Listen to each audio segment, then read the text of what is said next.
Welcome to the WagerTalk Podcast for the week ending July 1st. We've got a big show tonight as Carmine Bianco will be stopping by once again this week. We had him on last week. He delivered good information on the World Cup. He delivered a free best bet, part of the 3-0 sweep last week.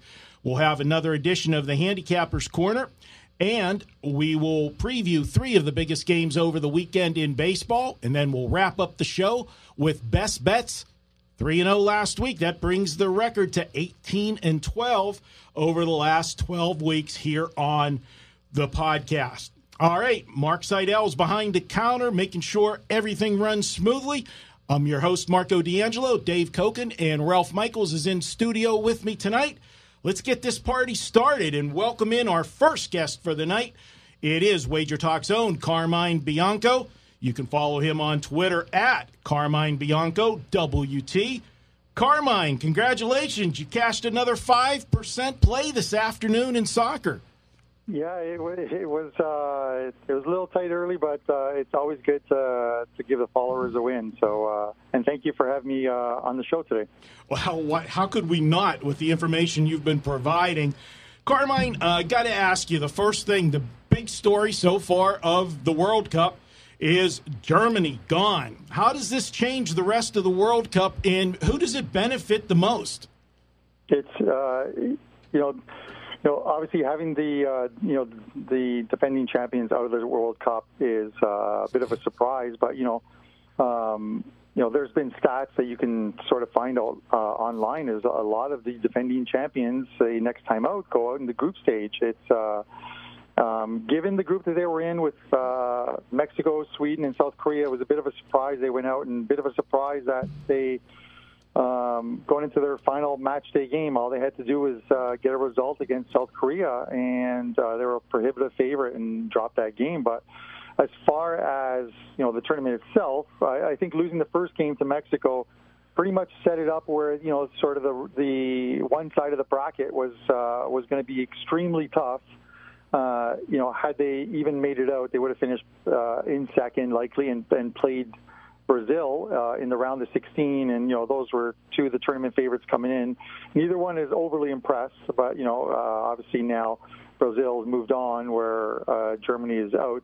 So the one half of the bracket, and we'll go through the bracket a little bit later as we talk about a couple of games, is a much weaker side of the bracket. Now, obviously we're in the round of 16. It's any of the 16, with the exception of maybe one or two teams, can actually win this tournament. Moving on to Saturday, we start the group of 16, the knockout stage. Got to ask you, the first game on the docket for Saturday is France and Argentina. How do you see this one shaping up? It's I'm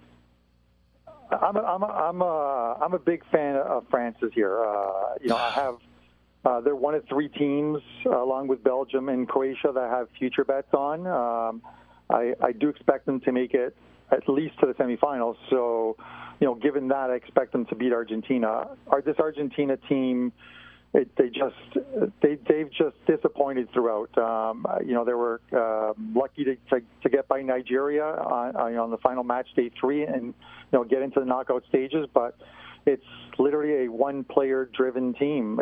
It's Lionel Messi and nothing else. If you contain him, kind of like Croatia did on match day 2, which we predicted, you literally shut down that team. You take an approach with your midfield and your defenders. Let someone else beat us, and it's sort of the best way to go. You have a France team that has 4 top-notch defenders. You have Lucas and Varane, who play for Real Madrid. You have Umtiti, who plays for Barcelona, and then you have Pavard, who plays for Stuttgart in the Bundesliga. These guys haven't seen anything. They won't see anything on the weekend that they haven't seen before. And then you have a strong midfield with Pogba, who plays for Man United, Conte, who plays for Chelsea, and then you have Matuidi from Juventus. It's a team full of superstars. Now, superstars don't always gel, but this France team is going to be one to watch in years to come. In the 2020 Euros, 2022 World Cup. Very young team that's building and likely could be like the Spain of just a little while back that won 2 Euros sandwiched in between a World Cup. They have a very good team. So I think they'll be able to shut down Argentina. It's a very low line in the game. France is a plus 137, Argentina's 263, and a draw is 210 with the over/under at 2. So they're expecting a low-scoring game. They're probably expecting a game that could very well go into extra time and penalties. But I think at the end of the day, France gets the win here. Moving on to the second game on Saturday, we've got Uruguay and Portugal. How's this one looking for you? Well, as an Italian, we're not really supposed to like Portuguese at all. but Portugal is led by, obviously Cristiano Ronaldo, the best, arguably the best, along with Messi, player in the world. But Uruguay they almost remind me of Italian teams of the year past. Score a goal and bunker up. They just play very well defensively. They have a back line that consists of a couple players from Atletico Madrid in the Spanish league. So in themselves, that back line have played against Ronaldo. They know what to expect.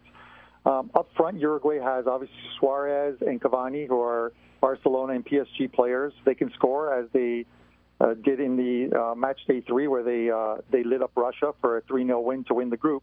But again, it's pretty much on the three-way line from top to bottom. Each line is under plus 200 at 187, 191, and 197, with a total of under 2 is a 5 to 6 or minus 121. So they're expecting a similar one. So we may not see a lot of scoring on Saturday, but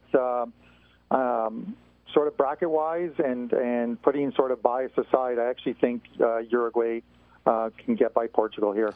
Carmen Ralph here on Sunday. Spain goes against host Russia. I think right now Spain's probably the number 2 overall favorite in most books.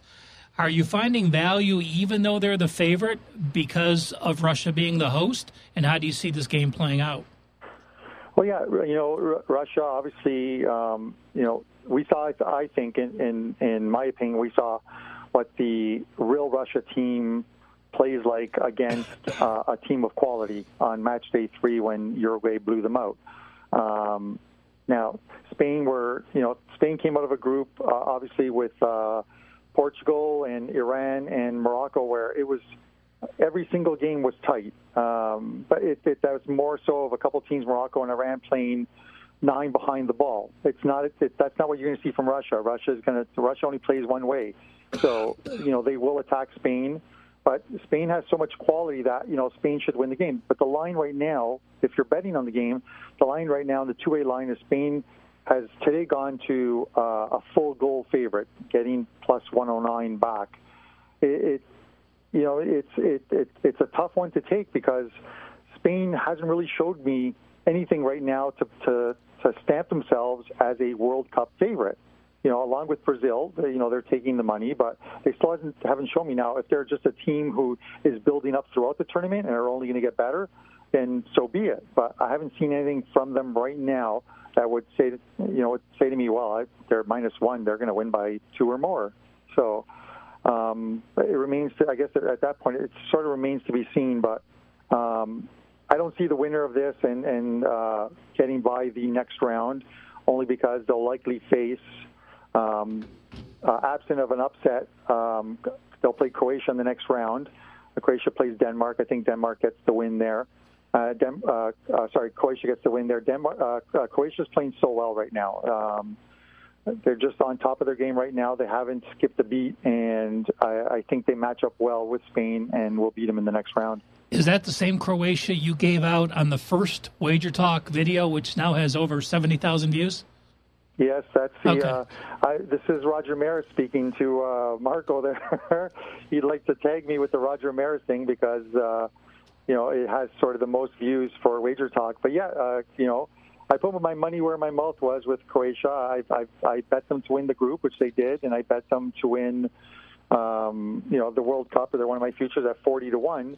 But, the idea of when I filmed that first video was to explain to people that sometimes you can take a 40-1 shot that has a very good chance of making it deep in a tournament and then hedge out later. You can still hedge out because as we get into the knockout stages, every book has you're no longer betting into three-way lines if you want to hedge out. They have a to advance wager. So you can literally take in a game sort of an advanced wager. So if you think that, in the next round, Spain and Croatia, let's say they both make it, Spain will probably be something like minus 140 to advance.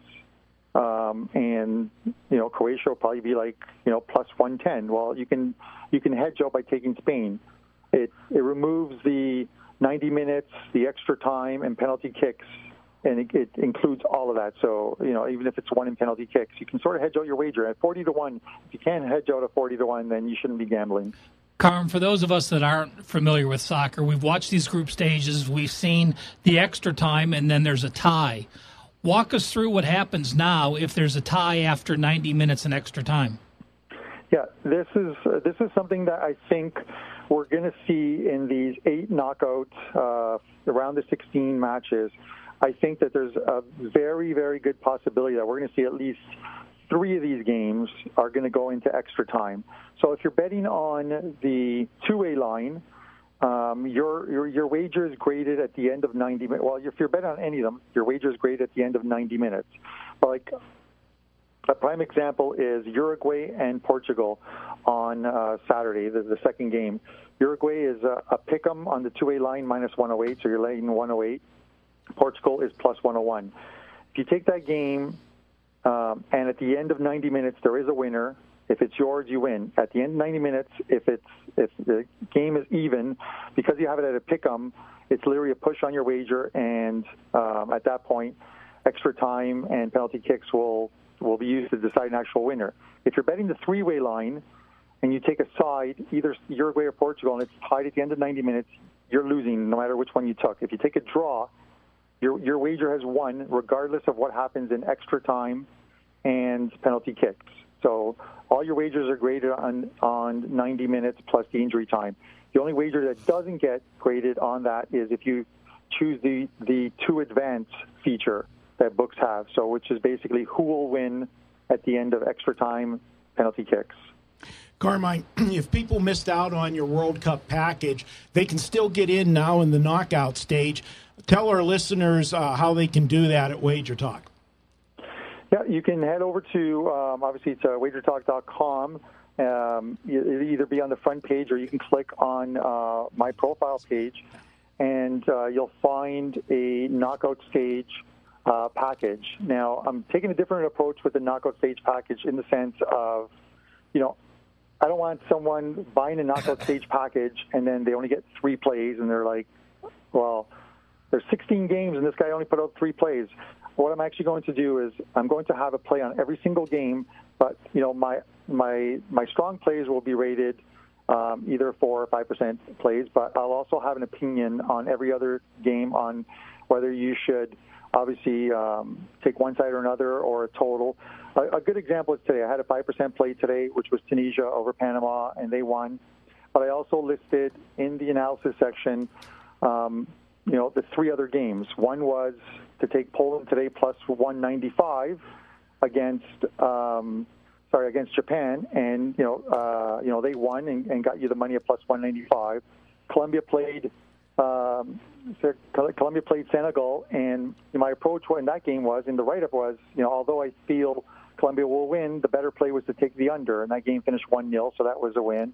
And I told people on the third game was literally to stay away from the Belgium-England game because the lineups would be turned over and many of the starters would sit, and essentially they all did sit. None of the real stars played in that game. It was their second stringers were still good players, but Belgium got the win, but we completely passed on that. So you can expect more of that. So you literally have a feel for all 16 games and what we should be doing. Before we get to your best bet, one more question. Is there a team worth a long shot here? I'm looking at 6 teams that have odds over 30 or more. Switzerland, Mexico, Russia, Sweden, Denmark, and Japan. Those are the 6 long shots in this tournament. Anyone worth a look at all? Well, that's a great question, Ralph, and it actually leads into what my free play will be for the weekend is Switzerland. Switzerland is actually my free play on the weekend. On the two-way line, they're a pick'em minus 124. On the three-way money line, they're plus $1.69.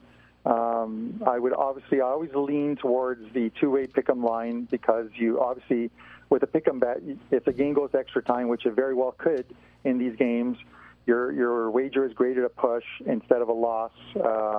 Taking the plus 169 after 90 minutes if it's tied. But Switzerland, came out of a group which was a lot tougher than it literally.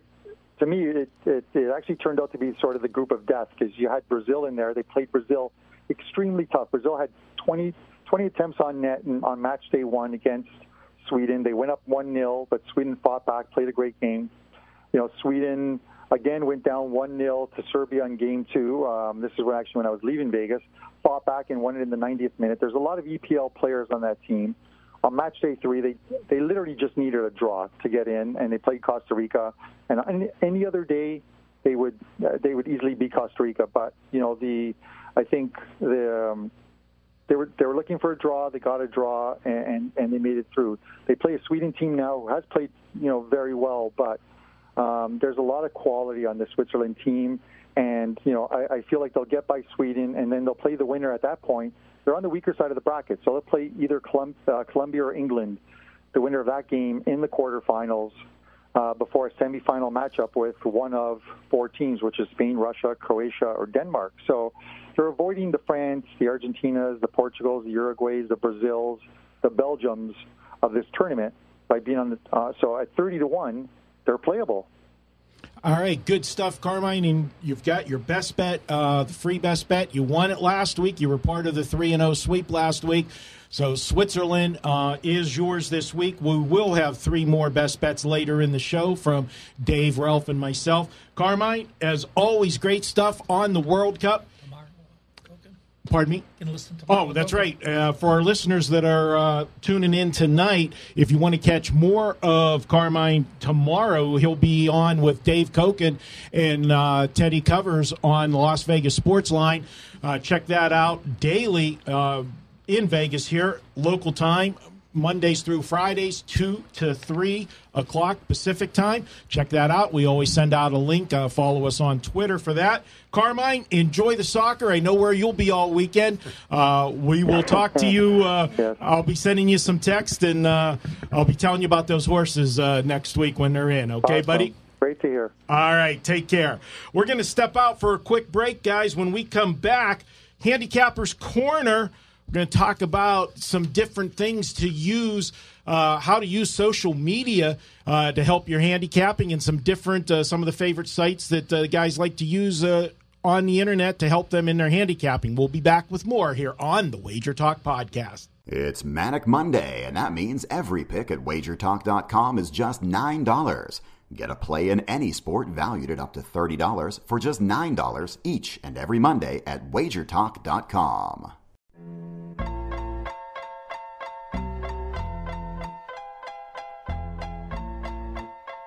We are back, and it's time for our new segment. It's Handicappers Corner. Now that Delaware and New Jersey have started taking sports bets each week in this section, we are going to be talking about different things that can help you become a better. And we're going to go a little old school flashback with this first one. And what we're talking about this week, guys, is social media, how it has changed handicapping. And, of course, obviously the internet, different sites that we use that are very useful tools for us today as handicappers. But, Dave, I'm going to go to you first. And you think back when we started in the business, the different ways that we had to gather information, it was ridiculous. Tell us some of the ways that you used to do it in the old day. It's in some ways it's not that much different for me, because I used to be on the phone early in the week with, I've been on the kind of in the world between media and handicapping, so I know a lot of people on both sides, and I've got good media contacts, still do, and I'll still be on the phone trying to get just little tidbits of information, not necessarily, who's going to win this week, but just information that I can use. One of the recommendations that I have for anybody on social media is to try and follow the specific beat writers on the college side, especially. On the pro side, the information's it's all over the place, and it's really easy to find, basically. But the college side, it's not so easy, particularly when you get into the Mid-American Conference or the Sun Belt, or even for people outside of this region, the Mountain West. And having a rundown of people to follow that are specifically beat writers for the specific teams, it might not get you any information on some weeks. But there are going to be occasional things that come through, particularly involving injuries and maybe some practice field information that you'll be able to use to your benefit. I mean, there was one team last year. Or was it the team out of San Marcos? I think it's Texas State. Mm-hmm. Who follows Texas? The Bobcats. Right. Yep. Well, their beat writer was doing a good job of covering. So, and I don't know the guy, but he was covering some really good notes about offensive line symmetry. San Marcos record, right? Yes. Yeah. Yes. Well, these are things. I mean, if you follow guys like this, you got information that you weren't going to get elsewhere, and that wasn't. I'm not going to say it wasn't readily available, because it was readily available. It was in the newspaper. But who digs for that stuff? And stuff like that can win you games. Oh, and by the way, it's even more important in college basketball. Oh, absolutely. And it's become, just like in every walk of life, every job that you have is competitive. These beat writers want to be the first ones to get a story out when there's something out there. They want to be the ones breaking the news. So they are the first ones. And they get the best information because they're actually in many cases. I mean, I understand, the news media these days. No. This is sports. It's something totally different. Coaches in the closer beat writers, unless they're intrusive guys who are kind of a pain in the neck, and there's going to be some of those. Most of them get along really well with the coaching staff. And they're able to report information. It's not inside information, stuff that's, with a pointed edge to it. But it's just good information that you can use in terms of your breakdowns on games. And it's stuff that they're seeing firsthand. I mean, late in the season, I like to – here's one of the ones that I'll use. When you've got a team and you're worried about if the team's tossed the towel, if they quit and stuff. A lot of times you're going to you have to read between the lines. Yeah. But you will get that sense that, hey, this team's going through the motions until they play, in-state rival on Thanksgiving weekend or whatever. You can get that sense. But going back to the old days, Dave, we talked about people used to have newspapers, flown in for them so that they, they could read. We had newsstands. We had a couple of newsstands here in Las Vegas that were really good about getting out-of-town newspapers in. One was in the top-ranked plaza, is what I call it. Was on Paradise and Flamingo. Okay. Just east of there, or just north of there. And I used to be there basically every day. I would drive over there and grab my out-of-town newspapers. They loved me because as soon as the out-of-town, I'm buying whatever the Des Moines Register was there, I'd buy it.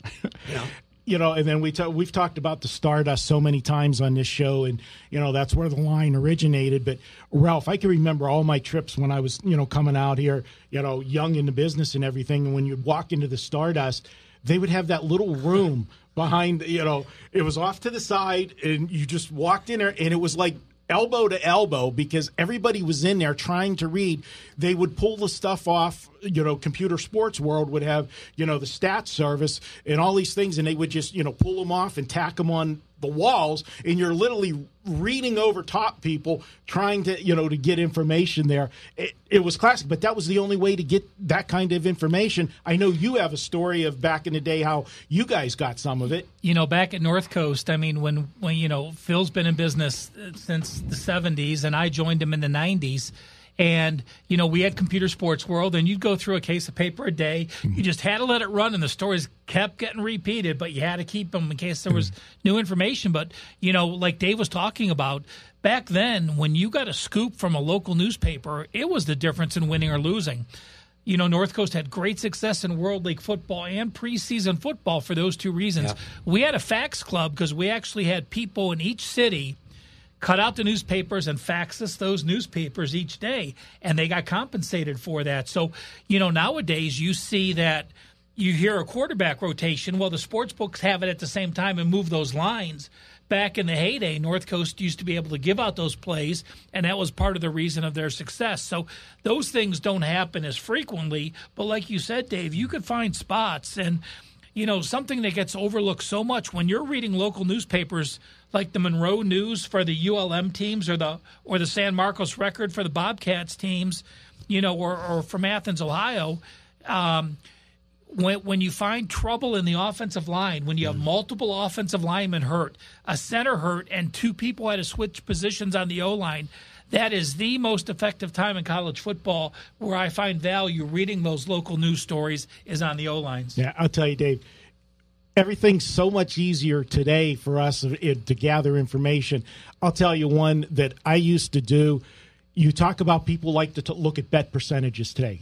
That's really big, and especially when, the bet percentage is 70% on one side, yet the line's going the other way. A lot of people, they get, that's like gold to them. But back in the day, for me in Pittsburgh, where most of the betting occurred was at the pool hall, the bowling alley, and so forth.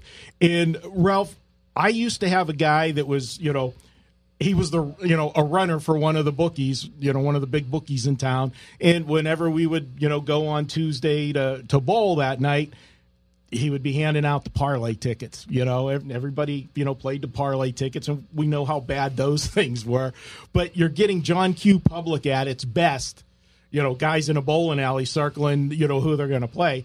And I used to pull him over to the side, and I said, listen, before you turn your tickets in to your boss on Friday, I'll give you a couple $100 a week if you tally up all of the sides, so I could see who the popular sides were. So I was doing bet percentages before they were doing bet percentages back then. But those are just different ways that, we gather information, and everything now is so technology is so great and makes life easier.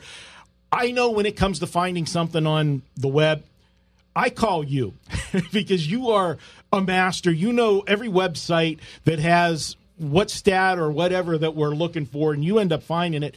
What are a few of the favorite places you like to go to gather information?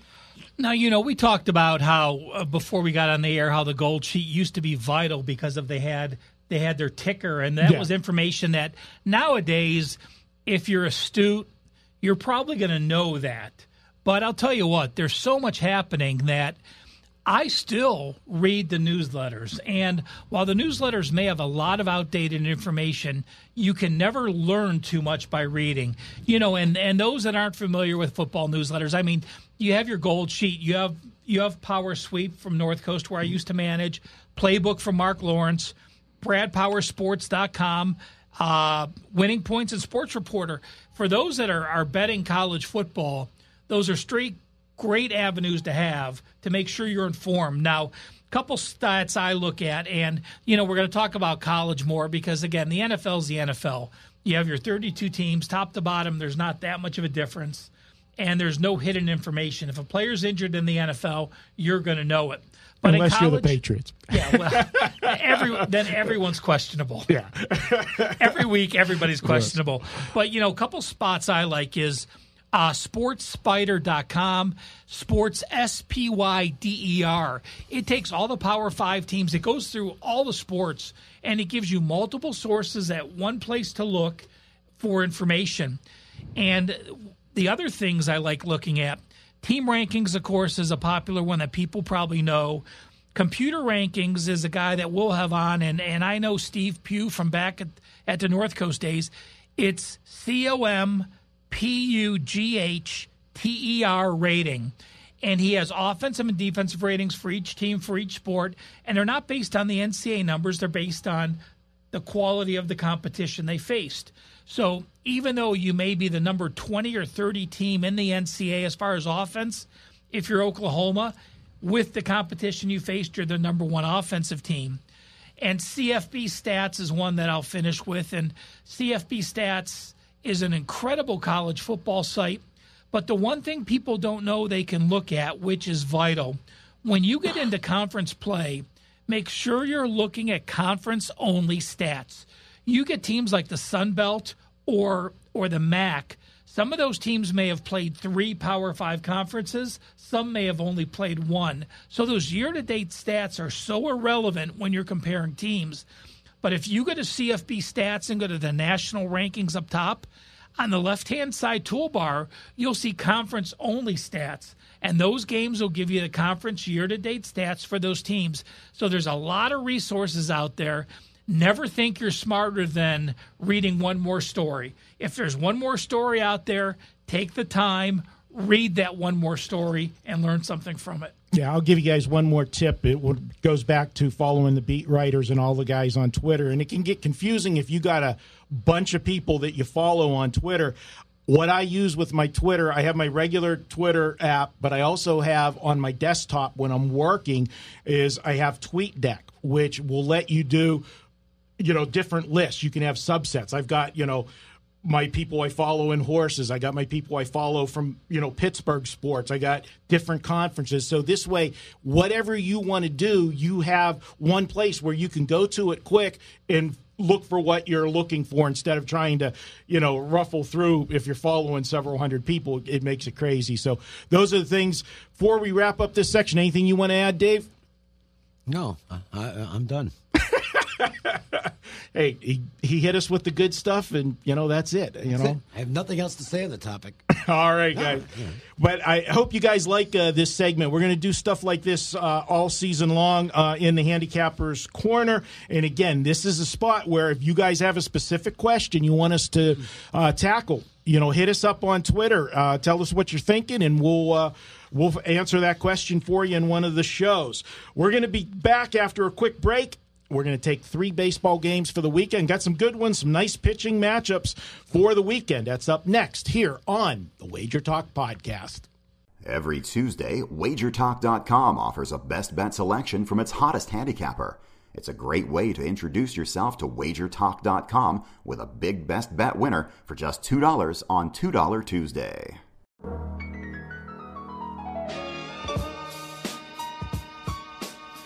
Welcome back to the WagerTalk Podcast. We've got Friday baseball action. We're actually going to preview 3 games over the weekend. Let's kick it off with Friday night's matchup.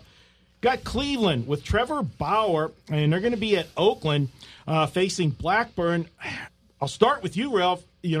Trevor Bauer, he's been solid all year. You look at this guy, whenever he goes to the mound, he's going to get you double-digit strikeouts usually. He's going to get you generally 6+ innings. He's gone 7 and more than he hasn't. But they haven't really translated to the win side for him as much, and that's been a problem with a lot of the Cleveland pitchers this year is they've had some problems in the bullpen. Well, last year, Kluber, Carrasco, and Bauer were the first pitching trio since the 2003 Yankees to each win 17 games. So he's proven he can win games. And Bauer's season really turned around last year. His first 13 starts in the 2017 season, he was 3-3 with a 6.1 ERA. Last year, he finished 10-1 with a 2.6 ERA. This year, 7-5 with a 2.44 ERA. And like you said, his last 8 starts, 56 innings, 83 strikeouts. Dave, on the flip side, you got Blackburn going for Oakland, and boy, he has not been good in his 4 starts. It's not going to be good because this is a day and age where you got to miss bats, and Blackburn, his strikeout rate is extremely low. Over a full season, you might be looking at a 5.5 strikeouts per 9. You better not miss when you're a pitch-to-contact pitcher like that, because these guys, if they're making enough contact, the name of the game is striking out guys these days. Everybody's up there looking for the home run. Well, if they're making contact, they're going to eventually hit the ball out of the park. The tough part here is, do you really want to go against Oakland right now? This team is hot. We're talking about them in today's radio show. But nobody's paying much attention to them. They're now 6 games over 500. Playing good baseball. And they're coming off a terrific road trip. They're just not a team I want to run into right now. And at the same time, I want no part of trying to beat Bauer. Bauer is pitching at a legit number 1 level now. And I think he's probably arrived at that point where he is now a legit number 1 starter, which makes the Indians a scary team, by the way, because they've got 2 number 1 starters in that team. I know Kluber might be having a little bit tired right now. He might need a little bit of a blow. Might be not the worst idea considering everything to skip him once through the rotation, get him some time, maybe a phony trip to the DL just to rest. because his velocity's ticked down a little bit in his last few starts. There's no point in using him up now. They basically have won the division already. But the main thing is, this is why Cleveland's a dangerous team, even though they might not be as strong on paper overall as a Houston or a Boston or the Yankees. But they've got 2 number 1 starters. And if those guys are right come playoff time, they have as good a chance as anybody. Well, if you have Carrasco at your number 3, now you're talking close to Houston staff. Not quite there, but no, not with quite. Carrasco as a 3, that's pretty damn good. Yeah, because Carrasco, when he's right, is a number 2 starter. Yeah. And that's a powerful rotation. Put one more thing in there to I agree with you about not jumping in front of Oakland right now as hard as they're playing. But as far as scheduling goes, this is a bad spot for Oakland. They played today in Detroit, have to travel back. Now, it was a day game, but they do have to travel back to Oakland, whereas Cleveland played in St. Louis last night, had today off. So they have definitely the scheduling advantage, and that's something I think is showing up in the line because you're seeing this around $1.70, for a road favorite with Cleveland. Also, one thing that will contribute to that is the lines are very much based on metrics, and Blackburn has horrible metrics because of the low strikeout rate. That is something frowned upon by analyticians, or if that's the right word. So you're always generally going to see a biased price against Blackburn. Well, Blackburn does have a stat. The good thing about Blackburn is this. It's pretty easy to figure out his ERA. 17.1 innings, 17 runs allowed. Okay, that's about 9. Even I can figure that out. So, that's on the season so far in his 4 starts. So, basically what we're saying, it doesn't matter if you use advanced metrics or you use old school numbers. Yeah. Blackburn's horrible. Yeah, he is. And you'll have to pay a price if you want to bet against him. So that's part of the game. And sometimes it's worth it, though. There's situations that it is worth it. Dave talked about, the A's playing well. They are in a bad situation. They haven't played well as a home dog. They're 5-2 this year, including 2-8 their last 10. But that's not going to get me to turn to Cleveland because the Indians are only 14-16 as an away favorite. The average line is -160. So they're down almost 10 units with the Indians betting them as an away favorite. So this is a game that, I will stay away from because you have Cleveland on the Bauer makes me think under, Blackburn makes me think over, and neither side is in the situation I want. Going to Saturday, we're going to start this one off with Dave because I know this will be one of the games on his TV on Saturday, and that is the Red Sox and the Yankees. You know it, and Chris Sale's going to be on the mound, so watch out. And Sonny Gray goes for the Yankees. And, when I look at Sonny Gray, Dave, I look at him, he was a good pitcher in Oakland. Yep. But it's just like he reminds me of, do you remember A.J. Burnett? When he pitched for the Yankees, the big city, the market, the media, he couldn't do it. Then he gets traded to Pittsburgh, signs with Pittsburgh, the small market. He was phenomenal for the Pirates. I look at Sonny Gray, and that is what I see when I look at Sonny Gray. I think that's a very good observation. He is not a guy who's responded well to the harsh spotlight, the glare of the spotlight in the Big Apple. New York, Boston, Philadelphia, I don't think there are any place tougher in Major League Baseball to pitch.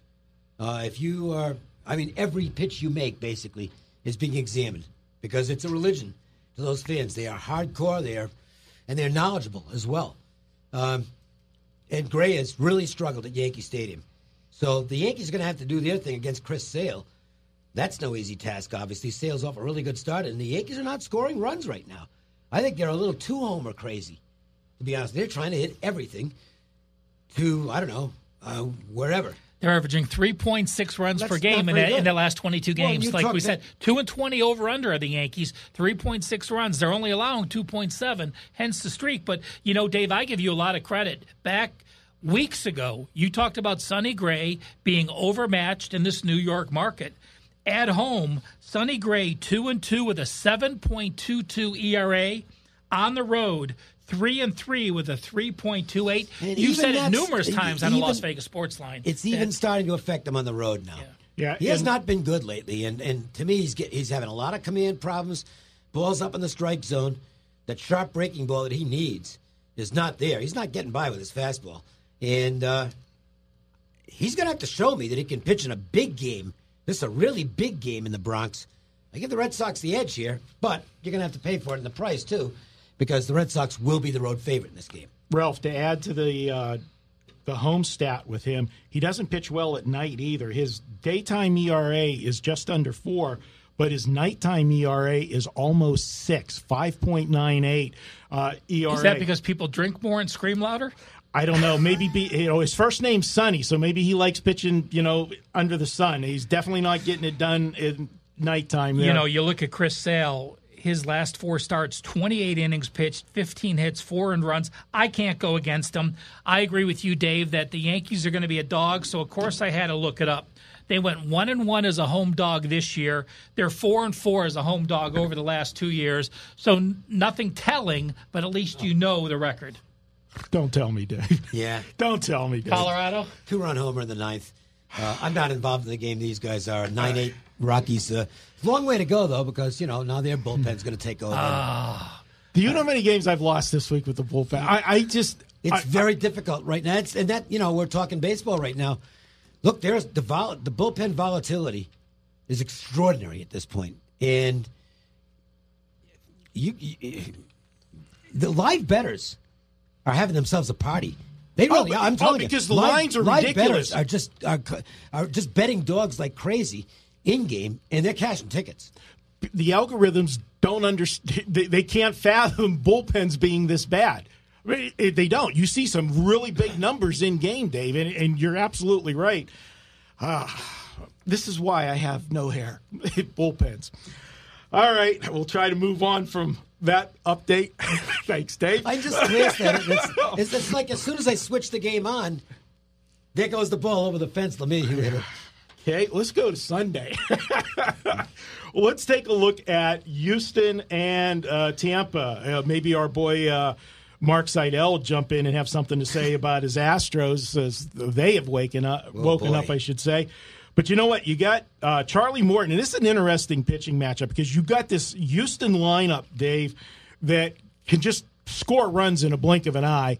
You got Charlie Morton, who's pitching the best baseball he's pitched, but he's going against Blake Snell. Well, I'm telling you. When this guy pitches at home, it's like, forget about it. I mean, if you get one run, you've got an accomplishment against this guy at home. Can the Astros get to Blake Snell? Nobody else is right now. I mean, he's just pitching fantastic ball. The team has tremendous confidence when he's out there. He now even has the benefit of a better defense than he had previously because Kevin Kiermaier's returned to active duty, and that changes the whole configuration of the Tampa Bay outfield. Kiermaier is a great center fielder. He is a run preventer. Not trying to be insulting to Malik Smith, but he's just not at that level. And a lot of today's baseball is about run prevention, particularly when you have a good pitcher on the mound. You want to make sure the defense is going to play well behind him. And the Tampa Bay defense right now it's not bad, especially up the middle. I'm kind of impressed with them. The Astros, though, I mean, wow. They're going into this series having won 17 of their last 20. Morton, who had been having a few starts where he'd had a little bit of a command issue recently, boy, if you watch his last start, he was pretty good. He had 80 strikeouts or something like that. It was ridiculous. He hasn't allowed an earned run now in 13 innings. Yep, and he's got a ton of strikeouts, and he's snapping off that breaking ball. I mean, it's just amazing the transformation this guy's gone into. I mean, he was just I don't know how else to phrase it, kind of a bum. He was. I mean, he just wasn't very good. He has had injury problems throughout his career. But he had never put it together. And he didn't throw that hard. I mean, he was a guy who threw, 93, 94. All of a sudden, he changed arm angle, whatever. He's throwing 97 miles an hour with sink. It's not a straight 97. It's 97 with sink. And when he's got his command, you can't hit the guy. 16 starts this year, 10 games with 1 run or less. You can't be. And I'll tell you what, and Dave, we all know Garrett Cole had, he had tremendous stuff when he come to Houston. He had some injury problems in Pittsburgh off and on, and he didn't have a good team in Pittsburgh. But this jump for Morton, Ray Searage for the Pirates was highly regarded as he was like the pitcher whisperer. Think of all the guys that came over. Volquez, Lariano, all these guys that were mediocre pitchers that pitched their best ball in Pittsburgh under him. And this just baffles me how Morton got this much better in Houston. All right, here he comes. There we go. He's pulling the microphone over, guys. Well, I just wanted to say, Dave was talking about the velocity from Charlie Morton, and that's because, the Astros have encouraged him to throw the four-seamer much more than he did before he came there. That's where, when you're throwing a two-seamer and a four-seamer. But he's still got sink on it. That's the thing. Even the four-seamer acts like a two-seamer. I don't know why it does for him, but it does. Yeah, that's where the, velocity is coming from. And, with Garrett Cole and stuff like that, they in Pittsburgh, they encouraged him to pitch to contact instead of letting loose and striking people out, and that's what they're doing in Houston. The team is frightening right now. They just got a team record. Evan Gattis going into still games to play in June. He has 30 runs batted in this month. Evan Gattis, guys. Okay? That's not bad. That's a team record for most RBI in June, in a month. And the record had stood for so long. Jimmy Wynn was the prior record holder. He played in the 60s. Wow. Okay? The toy cannon. I remember him. I will add that Carlos Correa goes on the DL tomorrow. They're putting him on because of a sore back. Yeah. Okay. 10-day? Retroactive, yeah. So he'll be eligible be out a week. Next Friday. I don't know what to. I'm not going against Snell. I'll see what they do with the price. I wouldn't mind if it's a sweep situation for one team or the other. And we won't know that, obviously, until we see the results from Thursday, Friday, and Saturday. But I wouldn't mind if we get a situation where one side is trying to avoid the sweep. I don't think it'll be there because Tampa's playing such good ball right now. I don't think Houston's going to sweep them, and I don't think Tampa's going to sweep Houston. But if it's there, that might be something that pushes it over the edge. When you look at a 25-year-old pitcher like Blake Snell, who's now started 3 straight years, and you have a 3.35 career ERA, that tells you've had it go in your entire career. And like the difference you said, is he couldn't command anything. His control was awful. First year, yeah. Well, until this year. Yeah. But he started to show signs of figuring it out late last season, and obviously has pitched at a very legitimate all-star level this year. Well, when his road record is 5-3 with a 3.47 ERA, and that's the horrible part of his record.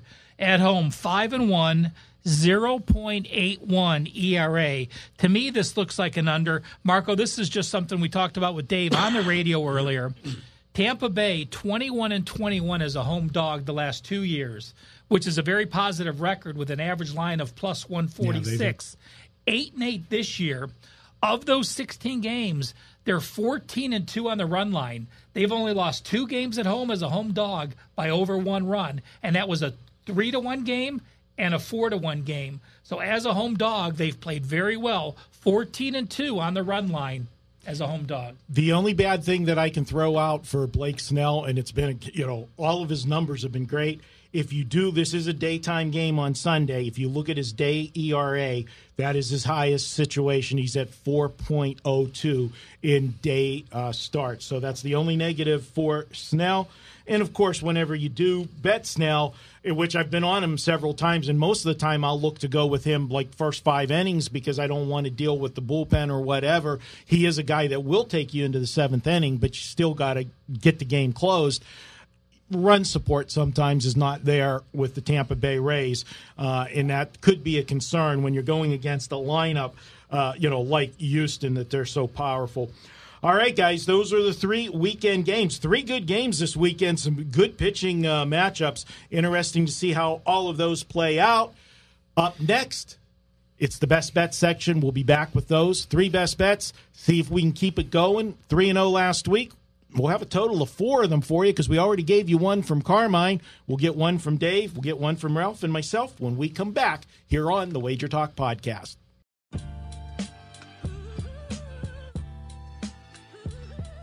Welcome back to the WagerTalk Podcast. This is the home stretch, the segment of the show you wait for. Best bets, 3-0 last week. We got a shot to go 4-0 this week. We already gave you Carmine's play earlier. It was Switzerland in World Cup action on the weekend. Take Switzerland Guys, before we get to the free plays, quick special for you guys from WagerTalk. You've listened to Carmine on the show, Dave, Ralph, and myself. Well, we're giving you a special deal this weekend. If you use coupon code POD in the number 3, that's POD in the number 3, you can pick up a 3-day all-access for just $39. That's normally $59, but you're getting $20 off. Great way to jump on board. You'll get everything that your favorite capper has to offer. And speaking of favorite cappers, let's start off with, we've got a Friday night CFL. We're going to go to Dave Cokin. You're looking at Winnipeg and Hamilton. What are you looking at in the CFL? And I want to tell our listeners, when it comes to CFL action, you've had a great run. It's been good already this year. You're off to a nice start. What'd you hit last year, like 60% in the CFL? 62, 63, something like that. That's not bad. No, not bad. No, usually good early, too. Winnipeg and Hamilton tomorrow night. June Jones is he can still coach football. And this Hamilton team looked really good last week on the road in a tough spot, second straight road game. They actually could be 2-0 because I thought they played well enough to beat Calgary in the first week of the season. Home opener. We'll see what they can do in terms of stopping Winnipeg because Winnipeg's offense is quite good. I think this is going to be a shootout. This is going to be one of those games where I know they only played 3 downs, but I think you're going to see some big plays in this game by both teams, and I believe you're going to get a high-scoring game, one of those crazy ones that gets into the 30s for both teams with Winnipeg and Hamilton. I don't know who wins it. The line's been adjusted as far as the side's concerned. No more bargains on Hamilton. The odds makers have caught up to the fact that June Jones has transformed them from what was an absolutely horrible team when he took them over last year to a very representative squad now. So I don't know what happened straight up in the game, but I think you're going to get lots of points.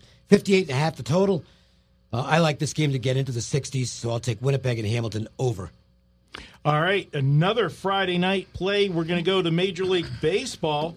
We're going to go to Ralph. What do you got on Friday night? You know what? I'm getting old because I'm using a pitcher that played against my son in high school. So that shows you how long I've seen this kid. It's San Diego with Eric Lauer over Pittsburgh with Musgrove. Eric Lauer is a 23-year-old kid, went to Kent State, had a 0.69 ERA his senior year, the lowest in college baseball in 30 years. Only played single A and double A last year. Got called up to San Diego this year. First 7 starts, 1-3, 7.0 ERA. Struggled. His last 5 starts, though, 2-1, 2.28 ERA. Pitching well. And you look at Musgrove, 10 starts in 2016, a 4-point-plus ERA. 15 starts in 17, 4.7 ERA. 6 starts this year, 4.6 ERA. His last 4 starts, he's 0-3 with a 7.45 ERA. Pittsburgh, 7-18 as an away dog. San Diego, 21-7 as a home favorite, including 10-2 their last 12. I like San Diego on Friday. All right, I'm going to make our producer happy with my best bet. Well, of course, the way this week's been going, I don't know if that's a good thing or not. But we're going to take a look at the Houston Astros. We talked about them this game already, and it's on Sunday. It is the matchup with Charlie Morton and Blake Snell. And I know it takes a lot to jump in front of Blake Snell, but this is a guy that, his 1 weak spot has been the day games. He's got that ERA of 4.02. Charlie Morton has just been pitching his best baseball. And when it comes down to it, in a pitching duel, the bottom line for me, guys, is I got to take the better offense here. I expect both pitchers to pitch well. And if that is the case, I want the team that's got the better offense, and there is no question about that. Houston has the better offense there. I'll go ahead, take Houston because of Blake Snell pitching so well. I think we're going to get a number that you usually do not see on the Astros. We're going to get a reasonable price for them on the road. We'll go ahead, take the Astros as my best bet on Sunday. All right, guys, that is a wrap. I want to thank tonight's guest, Carmine Bianco, for stopping by, talking World Cup action with us. Thanks to Ralph Michaels and Dave Cokin for joining me in studio. Of course, Mark Seidel behind the controls, making sure everything runs smoothly. And our guy out in Detroit, Johnny Detroit, he makes sure this podcast gets out there everywhere so everybody can hear it. We appreciate all you guys tuning in to the podcast. You can subscribe to it on iTunes. You can also check us out on iHeartRadio, along with other various social media sites, thanks to Johnny. And for myself and everybody else, have a great weekend. Until next week, let's cash some tickets.